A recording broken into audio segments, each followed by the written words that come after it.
विधान परिषद निवडणुकीकरता शिवसेना उद्धव बाळासाहेब ठाकरे पक्षाचे उमेदवार ठरलेले आहेत।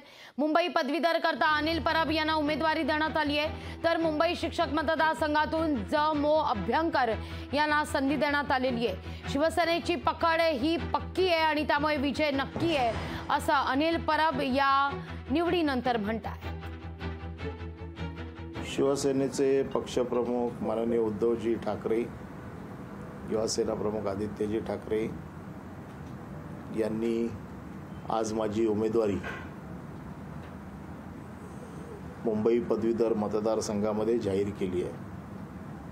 बाळासाहेबांचा आशीर्वाद घेऊन या निवडणुकीला मी सर्व मुंबईतल्या शिवसैनिकांच्या आणि पदवीधर मतदारांच्या साथीने सामोरा जातोय आणि मला नक्की यश मिळेल।